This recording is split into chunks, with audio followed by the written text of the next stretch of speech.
अस्सलाम वालेकुम दोस्तों, मैं न्यूजीलैंड के दारुल हुकूमत वेलिंगटन में मौजूद हूँ और पाकिस्तान क्रिकेट टीम यहाँ पर अपना 5वां और आखिरी टी20 मैच खेलने के लिए आई है।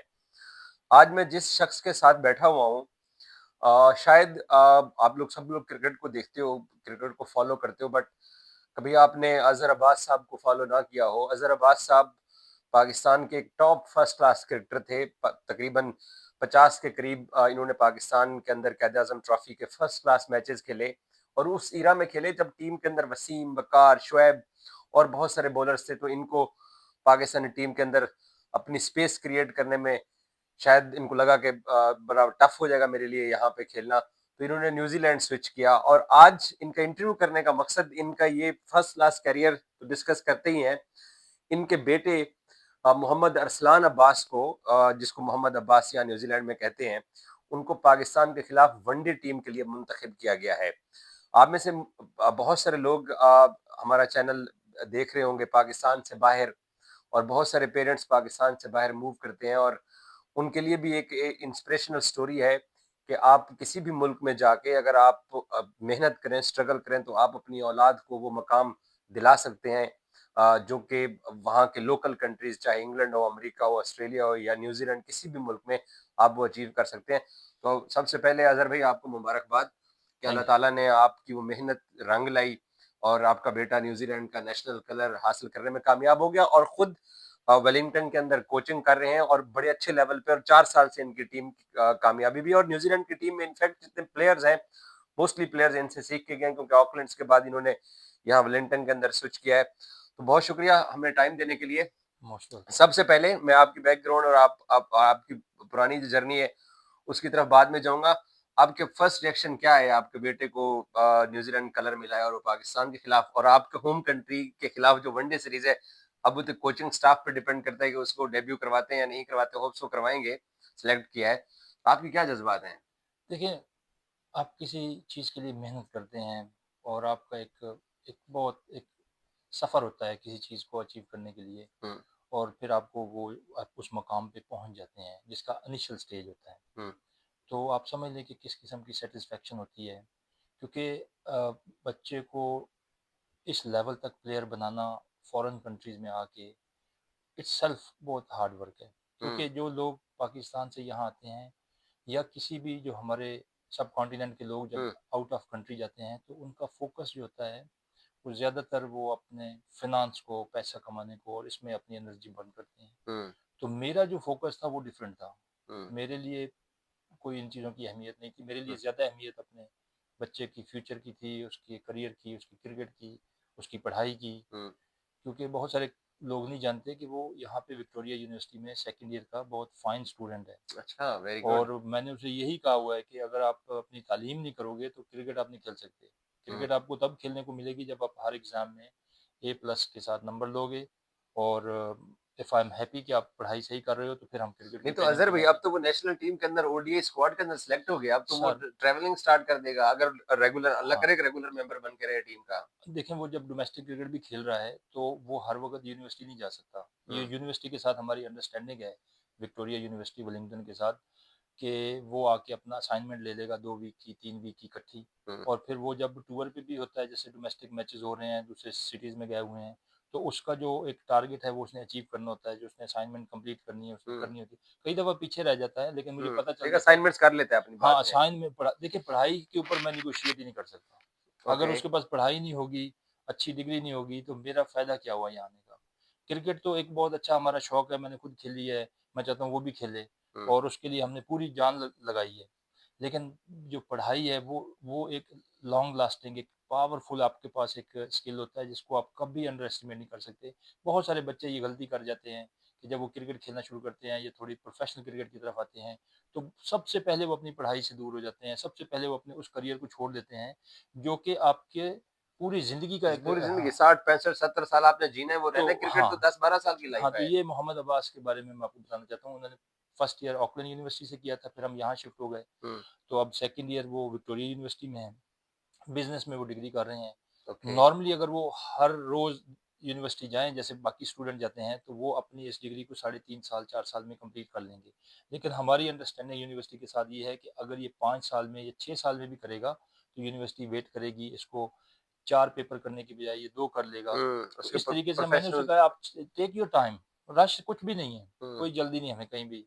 लेकिन हमने कंप्लीट करना है, पढ़ाई जो है वो नंबर 1 है, क्रिकेट नंबर 2 है। Very good. पाकिस्तान के जितने भी ना पेरेंट्स हैं ना, अगर वो इसी तरीके से अपने बच्चों की पढ़ाई की फ़िक्र करें, तो पाकिस्तान के अंदर जो ना वो जो बच्चे पढ़ाई में थोड़ा पीछे रह जाते हैं, तो अच्छी बात है। अज़हर भाई, सबसे पहले अपनी जर्नी का बताइए, अपने होम टाउन का बताइए, अपने इलाके का, अपने डिस्ट्रिक्ट, अपनी तहसील का।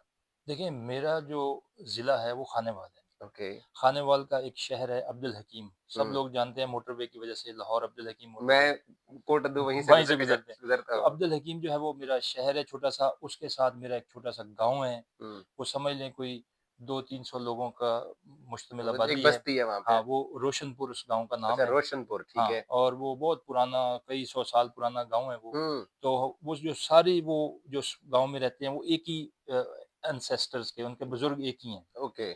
और वहाँ से वो ज़िम्मेदार हैं हुँ। बेसिकली हमारे पास खानेवाल में, और पाकिस्तान का जो वो एरिया है, हुँ। उसमें काफ़ी अल्लाह पाक की तरफ से बुज़ुर्गों की मेहनत की वज़ह से ज़मीनें हैं। हुँ। पेशे के हिसाब से हम ज़िम्मेदार हैं, और यही हमारा सोर्स ऑफ इनकम आप है कितने पाकिस्तान भाई में। हैं? हम 5 भाई हैं, ओके। उनमें एक भाई जो थे खिज़र हयात साहब, वो एसएचओ थे मियाँ चन्नू सिटी, आज से तकरीबन तकरीबन 9 साल पहले। और फिर उनका एक एक्सीडेंट हुआ था, बहुत सदमा उस चीज़ का हमें सबको, उसमें वो फिर फ़ौत हो गए थे। अल्लाह ताला तो उनकी बाकी जो मग़फ़िरत 4 करे। भाई हैं, अल्हम्दुलिल्लाह उनमें एक मैं हूँ, एक मेरे बड़े भाई हैं, वो अ, मैप्को जो मैं को मुल्तान उसके वो जीएम हैं, अच्छा, वेरी गुड। रिटायर हो गए हैं अब। ओके। और बहुत हाईली क्वालिफ़ाइड इंसान हैं, बहुत हुँ, हुँ। पढ़े लिखे आदमी हैं। इलेक्ट्रिकल इंजीनियर थे वो, टेक्सला से उन्होंने की थी। फिर दूसरे भाई जो हैं वो डीएसपी हैं कबीरवला में, ओके, मज़हर माशाअल्लाह। हयात साहब, वो भी बहुत पढ़े लिखे और बहुत सुलझे हुए आदमी हैं। हुँ। और तीसरे भाई हैं वो चेयरमैन हैं अपने हमारा जो अब्दुल हकीम का जो लोकल बॉडी इलेक्शन होते हैं, अंसर अब्बास उनका नाम अंसर है। अब्बास है, ओके। तो वो गाँव में होते हैं क्रिकेट ज़्यादातर। आप अकेले थे खेलने वाले? क्रिकेट ये सारे खेलते थे। हम असल में मैंने इनसे ही क्रिकेट खेलनी सीखी थी, अपने कि बड़े भाइयों बड़े से? भाइयों से, उनके हुँ। साथ मैं खेलता था, लेकिन वो एज डिफरेंस इतना ज़्यादा था कि मैं कम्पीट नहीं कर सकता था। लेकिन जो मैंने सीखा है, नहीं जो तो भी मुल्तान का कलर या बहावलपुर, क्योंकि आपने मुल्तान को, बहावलपुर को, आपने पंजाब को रिप्रेजेंट किया हुआ है। उनको पाकिस्तान की फर्स्ट क्लास क्रिकेट मिली? नहीं, नहीं, वो उस लेवल तक नहीं गए। वो ज़्यादातर वो फिर पढ़ाई की तरफ, हमारे वालिद साहब जो थे ना, वो हुँ। पढ़ाई को बहुत सीरियस लेते थे। ओके। और मैं लकी हूँ इस मामले में कि मैं जब कोई 13 साल का था तो मैं लाहौर चला गया। वहाँ ओके। मेरे बड़े भाई सरफराज अहमद साहब रहते थे। तो मैं उनके पास रहा, उन्होंने ही मुझे क्लब में एडमिशन करवाया। मॉडल टाउन क्रिकेट क्लब एक है, माल्टोन में, अच्छा। नवाब मंसूर अली नवाब मंसूर हयात साहब साहब। का, ठीक है। तो वहाँ पे मैं काफ़ी खेलता रहा, और जब मैं 19 इयर्स का था तो मैं पाकिस्तान रेलवे की तरफ से मेरा ओके। फर्स्ट क्लास में डेब्यू हुआ।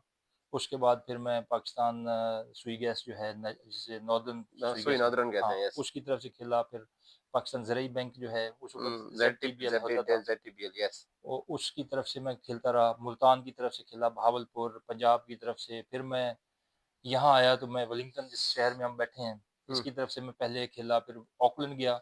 तो मैंने डोमेस्टिक क्रिकेट काफ़ी खेली। लेकिन इंटरनेशनल क्रिकेट का जो मुझे चांस मिला था वो एक ही दफ़ा, वो जब बांग्लादेश का टेस्ट मैच था मुल्तान में। फेमस विक्ट्री जो हाँ, जिसमें इंज़माम ने इंज़मा हाँ, हासिल की उसमें थी। उस सीज़न में मैं हाईएस्ट विकेट टेकर था अरशद खान के बाद, जो हुँ। Off spinner off Arshad Khan spinner थे। हैं हाँ, पाकिस्तान के। उनके उस सीज़न में 57 विकेटें थीं, मेरी 51 थीं। आमिर सुहेल साहब सेलेक्टर थे, मुल्तान में मैच था, पाकिस्तान के बॉलर शॉर्ट हो गए थे, तो उस वक़्त फिर मैं यूके में खेल रहा था, यॉर्कशायर में। तो मुझे उन्होंने बुलवाया, कोशिश की कि भई आओ वापस आके खेल सको, लेकिन ये मतलब ये डोमेस्टिक क्रिकेट को इज़्ज़त ना देने का ये पुराना हमारा है कि डोमेस्टिक का जो टॉपर है वो इंग्लैंड में खेल रहा है, वो पाकिस्तान के कैंप में नहीं था, तो बुलाया गया आपको स्पेशली। हाँ, उस वक़्त ऐसा था, ये जो अब टेस्ट, आपकी स्पेस क्यों नहीं बन पा रही थी? जैसे मैंने अपने इंटरव्यू में बोला कि उस वक़्त बड़े नाम थे इसलिए। देखिए, बड़े नाम भी थे, उसके बावजूद आप देखिए कि उस टाइम पे कितने लोगों ने डेब्यू किया, एक शॉर्ट करियर थे उनके, मोहम्मद अकरम आए थे वो पिंडी से, अताउर रहमान थे लाहौर से, हुँ। और ज़ाहिद आपसे सीनियर है, जूनियर है? ज़ाहिद मेरे एज सेम एज, मोहम्मद अच्छा, ज़ाहिद जो मोहम्मद था ज़ाहिद वो गग्गू मंडी बुरेवाला से वाले। थे, हाँ, मैं खानेवाल से था। हम इकट्ठे खेलते रहे हैं थोड़ी क्रिकेट मुल्तान में। और शाहिद नज़ीर थे, एक शाहिद बहुत अच्छे नज़ीर बहुत बॉलर अच्छे बॉलर फैसलाबाद थे, से। यस। तो ये जो बैच था, ये थोड़ा-थोड़ा उनको थोड़ा-थोड़ा सा कैरियर है इनका, ज़्यादा करियर है, लंबा ज़्यादा नहीं है। तवील कैरियर नहीं है। तो इस वजह से मैं जो था, फिर मैंने ये डिसीजन लिया कि मुझे न्यूज़ीलैंड आना चाहिए। हुँ, और जब मैं न्यूज़ीलैंड आया तो उस वक़्त मोहम्मद अब्बास जो है, मेरा बेटा, वो 1 साल का था। ओके। तो यहाँ आके जो मेरा फ़ोकस था, जब उसने चलना, भागना, दौड़ना शुरू किया, तो मैंने कहा चलो इसको क्रिकेट सिखाते हैं, जो मैंने खुद सीखा है इसको सिखाते हैं। तो फिर मैं अपना लगा रहा, उसको सिखाता रहा और उसको अम, उ उसमें एक अल्लाह की तरफ से एक नेचुरल चीज़ भी थी। यानी ये नहीं मैं कह हुँ, सकता कि हाँ, अ, नेचुरल टैलेंट हाँ, होता है, हैंड आई ठीक है। कोऑर्डिनेशन अच्छा था, चीज़ों को समझने की उसकी कैपेसिटी अच्छी थी। हुँ। तो आप ये समझ लें कि मैं उसको कुछ सिखाता गया, वो सीखता गया। कभी ऐसा नहीं हुआ कि मैंने उसको सिखाया और वो कहीं फँस अच्छा, गया। अज़र भाई हम पाकिस्तानियों को या स्पेशली इंडिया पाकिस्तान के अंदर आपको आपको देखकर लोग सुन रहे हैं, ये रचन रविंद्रा की हमारे सामने एक एग्जांपल है कि भी रचन रविंद्रा के पेरेंट्स वहाँ से आए, फिर उन्होंने नाम भी वैसा रखा और उनका बच्चा अभी इंटरनेशनल लेवल पे क्रिकेट खेल रहा है। न्यूज़ीलैंड का एक रेगुलर मेंबर बन चुका है। तो आप अपने बेटे को लेके भी क्या उसको जिस लेवल की आपने मेहनत कराई है या एक जैसे बाप होता है कि जी जैसे कहते हैं कि मेरा बेटा सब कुछ अचीव कर लेगा। आप क्योंकि कोच भी हैं तो आप उसको कैसे देखते हैं? आप उसके मुँह पे उसको क्या कहते हैं और अदम मौजूदगी में अपनी वाइफ के साथ बैठते हैं तो बेटे के लिए आपके क्या जज़्बात हैं? देखिए, जहाँ तक रचन की बात की है ना, रचन के जो वालिद साहब हैं, रवि भाई, हुँ, वो मेरे बड़े अच्छे दोस्त हैं। हुँ। हमने कोचिंग इकट्ठी की हुई है। हम ओके, तो वो उस वक़्त रचन जो है वो मोहम्मद अब्बास से कोई 3-4 साल बड़ा है। बड़ा है, ओके। तो बहुत हार्ड वर्क किया है उनके वालिद साहब ने, हुँ, रचन ने भी। और क्योंकि अब वो मेरी टीम का हिस्सा है, यहाँ पे वेलिंगटन फायरबर्ड्स का वो हाँ, रेगुलर प्लेयर फायरबर्ड्स है, का ओके, तो मैं उनका कोच हूँ। ओके। तो हमारी इंटरेक्शन भी है पिछले 3-4 साल से काफ़ी ज़्यादा। तो मैं आपको ये बताना चाहता हूँ कि रचन अपनी गेम के ऊपर बहुत मेहनत करता है। ही ओके, वर्क्स सो हार्ड, लोगों को पता ही नहीं होता कि वो कितने एक-एक शॉट के ऊपर वो कितनी-कितनी देर तक वो प्रैक्टिस करता है, तब जाके उसने उसको मास्टर किया है। ओके। तो he is outstanding hard working achiever है, बहुत सेल्फ डिसिप्लिन बंदा है।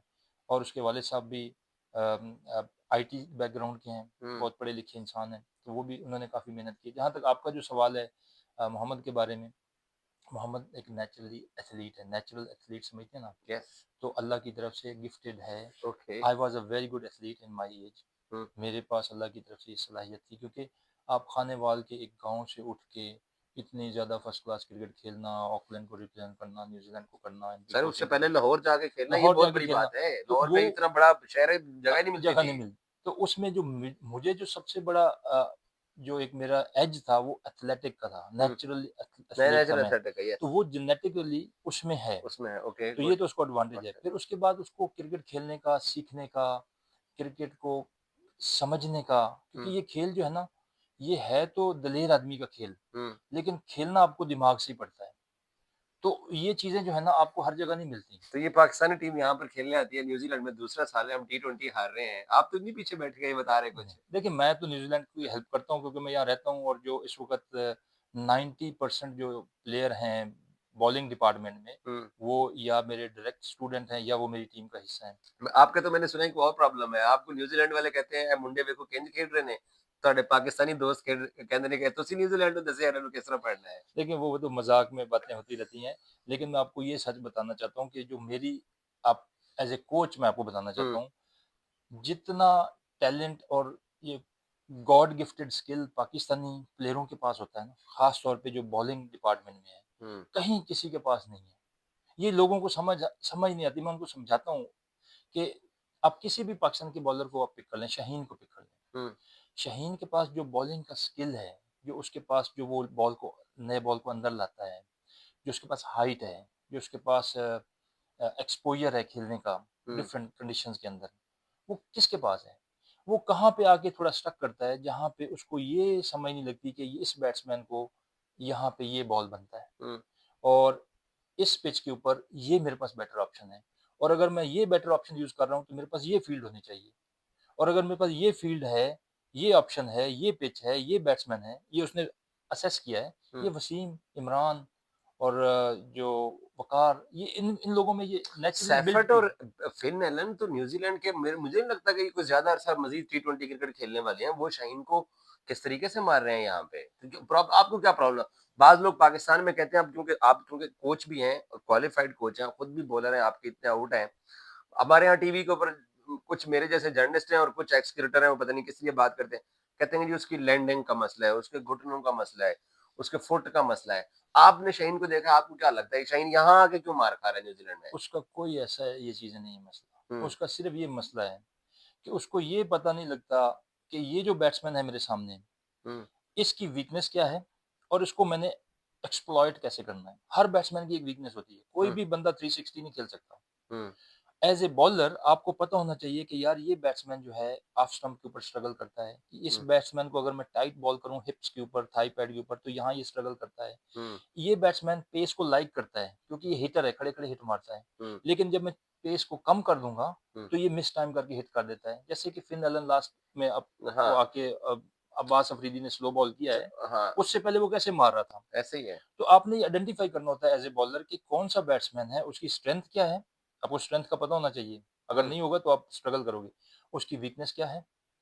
ये जो पिच है, इसके ऊपर बॉल का बाउंस कितना है, स्विंग कितनी होगी और जिस ग्राउंड में हम खेल रहे हैं, इस पे वेदर की क्या कंडीशन है, हवा किस तरफ चल रही है, मेरे लिए कौन-सा एंड ज़्यादा अच्छा रहेगा और इस प्लान के साथ मेरा कौन-सा फ़ील्डर कहाँ होना चाहिए? क्योंकि आपके पास 2 फ़ील्डर होते हैं अज़हर भाई पावर ये प्ले जो में। आप बातें बता रहे हैं, ये तो पाकिस्तान तो इंटरनेशनल टीम है, वर्ल्ड कप विनर हैं, तो ये चीज़ें कैसे हम लैग कर रहे हैं या आपको लगता है कि इन चीज़ों की कमी है तभी पाकिस्तान को 200 हो गए हैं, वहाँ पे जहाँ न्यूज़ीलैंड में 100 भी मुश्किल से करने दे रहा है और एक मैच में हमारा तुक्का चल गया।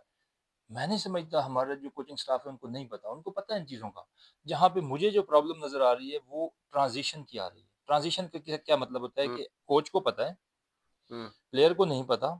कोच बताना चाहता है प्लेयर को, लेकिन प्लेयर उस लेवल पे जाके उस चीज़ को पिक नहीं करना पिक कर अडॉप्ट रहा है लेकिन उस लेवल पे जाके नहीं कर रहा हुँ, और अगर कर रहा है तो उसको जो इम्प्लीमेंट करना है, हुँ, यानी एग्ज़ीक्यूट करना है जाके, वो एग्ज़ीक्यूट में या तो फँस रहा है या अगर वो पिक करना नहीं चाहता, उसको कोई ईगो प्रॉब्लम है या कोई भी है, कहीं न कहीं मुझे ऐसा लगता है हमारे जितने भी ये कोचिंग स्टाफ के लोग हैं, ये बहुत बड़े अपने टाइम के प्लेयर हैं, इनको सब इन चीज़ों को पता है, जो मैं कोई नई बात नहीं कर रहा, हुँ, वो मेरा ये इंटरव्यू सुनेंगे उनको समझ आ जाएगी, एग्ज़ैक्टली ये सही बात कर रहा है। हुँ, लेकिन जो एक एक होता है नॉलेज, जैसे हुँ, मेरे पास नॉलेज है, आप मेरे एथलीट हो, क्या मुझे ये पता है कि इस नॉलेज को तुम्हारे अंदर ट्रांसफ़र कैसे करना है? अगर ट्रांसफ़र स्मूथली हो रहा है फिर आपका क्वेश्चन वापस बनता है कि अच्छा ये आपने मुझे ट्रांसफ़र कर दिया है, मैंने इस मैच में इम्प्लीमेंट किया है, एग्ज़ीक्यूट भी किया है, आप देखो सब सही है, फिर भी मैं कामयाब नहीं हुआ, फिर क्या प्रॉब्लम है? हुँ, फिर हम दोनों बैठ के नया प्लान करेंगे कि अच्छा यार ये हमारा जो पहला प्लान था, उसमें ये कमी रह गई थी, हुँ, अब आप ये ऐड करो।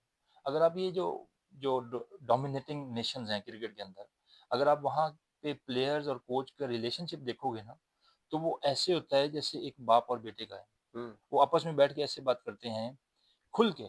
हुँ, प्लेयर अपनी बात बताता है, वो क्या सोच रहा था उस वक़्त, ये जो उसने प्लान किया था उस वक़्त कि मैं ये यॉर्कर मारूँगा या इस बॉल को मैं ये बाउंसर मारूँगा, उसके ज़हन में उस वक़्त क्या चल रहा था, वो खुल के बात करेगा। कोच उसको बताएगा कि नहीं, उस वक़्त हवा इस तरफ चल रही थी और वो वाली बाउंड्री भी छोटी थी। अगर उस वक़्त हम वाइड यॉर्कर करते, सिर्फ़ एक्स्ट्रा एक बंदा आप ऑफ साइड पे कवर स्वीपर पीछे कर लेते, तो वो आपके पास वो बेटर ऑप्शन होनी थी। हुँ। तो इस तरह की चीज़ों पे हम थोड़ा लैग कर रहे हैं। अगर ये चीज़ें हम अपने प्लेयरों को सिखाने में कामयाब हो जाएँ, कि देखिए हर वक़्त हर बॉल एक मैच है। पूरा 120 बॉल मैच नहीं है, 20 अज़हर ओवर। अज़हर भाई आप इतने अरसे से यहाँ न्यूज़ीलैंड में आए हुए हैं। छोटे-छोटे कुछ सवाल मैं करता हूँ पाकिस्तान क्रिकेट को, हो सकता है हमारी क्रिकेट के जो बड़े हैं वो उनको वो सुने या देखें या आप अपना एक्सपीरियंस लोगों के साथ शेयर करें। प्रोफेशनलिज़्म पाकिस्तान की टीम में आपको दिखाई देता है? आप एक शहर की टीम के कोच हैं और यहाँ पे और वो शहर 4 साल से चैंपियन है वेलिंगटन। देखिए प्रोफ़ेशनलिज़्म अ, इन पार्ट्स में है। इन पार्ट्स का मतलब ये होता है कि जैसे हमने ऑकलैंड में भी मैच खेला है, कैसे हम डोमिनेट किया हमने। हुँ, क्योंकि एक बंदा ऐसा चल रहा था उस वक़्त कि उसने अकेले ने ही 100 कर दिया और बड़े हम प्रोफ़ेशनल लगे। लेकिन अगर आप इस कैनवस को पूरा फैला के आप देखेंगे, तो उसमें बड़े-बड़े पैचेज़ हैं जहाँ पे प्रोफ़ेशनलिज़्म नहीं है। मिसाल के तौर पे हुँ, मुझे इनकी डाइट और न्यूट्रिशन का नहीं पता। हुँ, मुझे पता होना चाहिए एज़ ए कोच कि इनके प्रोटीन्स कितनी ले रहे हैं। एक पूरा एक चार्ट बना होता है हर प्लेयर का, होपफुली होता होगा हुँ, और उसको ये फ़ॉलो कर रहे हैं। फिर आप इनकी जो स्ट्रेंथ एंड कंडीशनिंग है, अब आप देखें कि हमारा मुल्क हमारी ग्राउंडें भी हार्ड हैं, वेदर भी थोड़ा चैलेंजिंग होता है इन लोगों के लिए यहाँ। लेकिन यहाँ के फील्डर जाते हैं और वहाँ पे ऐसे ज़बरदस्त कैच करते हैं, हवा में उड़ जाते हैं ये हवा वो। में जाते हैं। तो आपको सोचना चाहिए ना कि ये कहाँ से एनर्जी आती है इनमें? हुँ, क्योंकि आपका जो क्वेश्चन है कि प्रोफेशनलिज्म है बट इन पैचेज़ में है, पूरा कंप्लीट नहीं है। खाना-पीना, ओके। और आपकी जो स्ट्रेंथ कंडीशनिंग जो होती है बॉडी की, उसको कैसे मेंटेन करना है।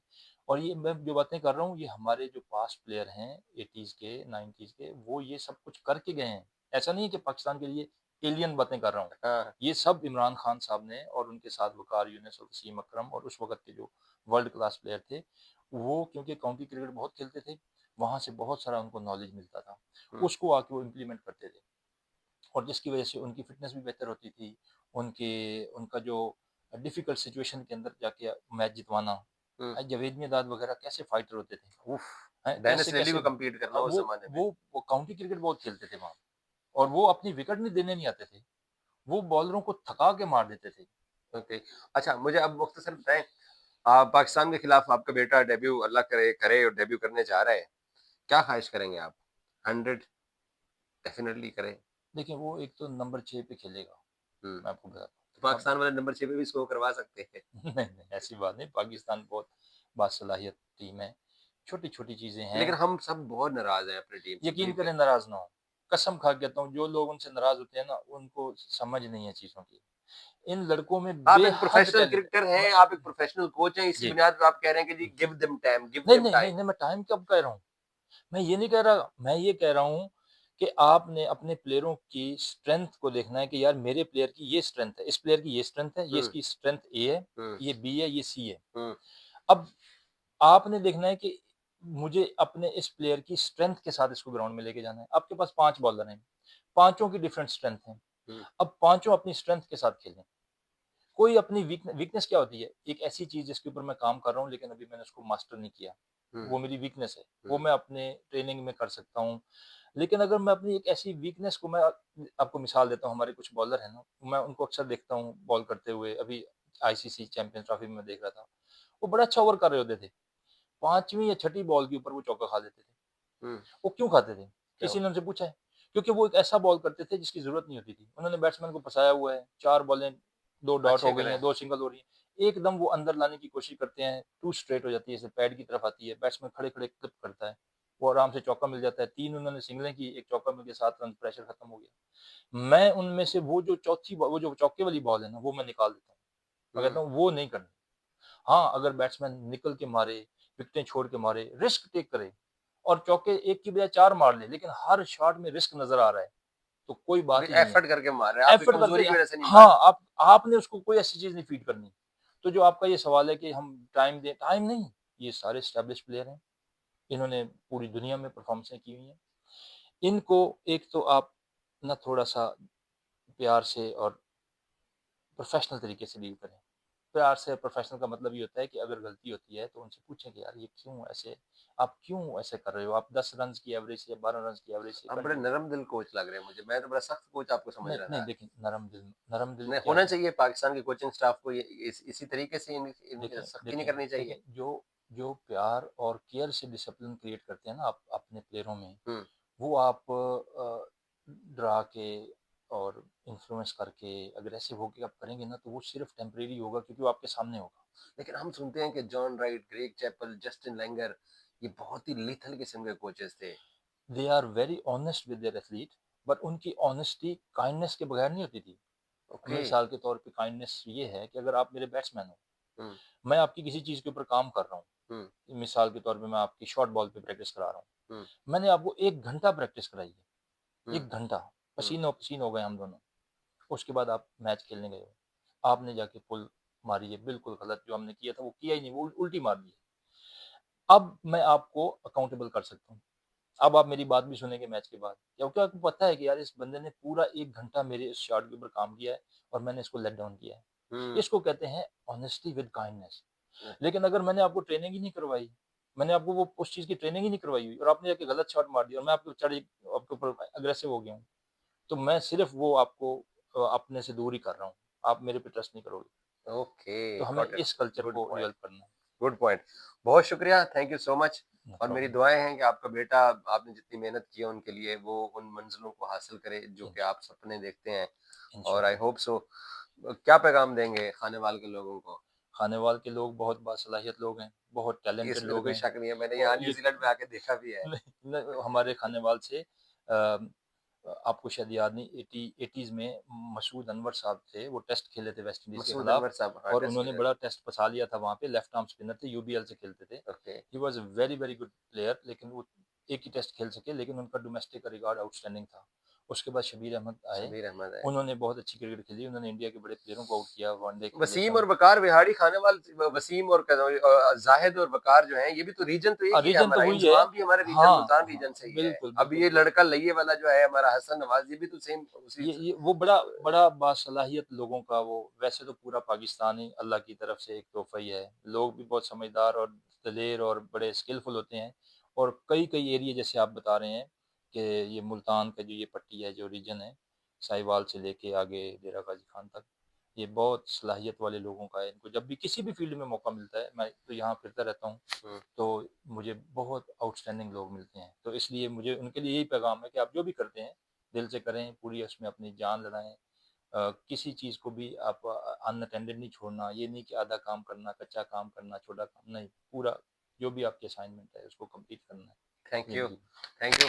यू गुड लक, मोस्ट आपके वेलकम। बेटे के लिए बहुत दुआएँ और आपके लिए भी बहुत इसी तरीके से तंदुरुस्त रहें, और फिर जब भी मैं न्यूज़ीलैंड आया करूँगा, अब आपसे पाकिस्तानी बॉलर्स से मैं ज़रूर मशवरे लेता रहूँगा यू कि वो क्या वेलकम। कर रहे हैं। Thank you so much. Thank you. Thank you so much.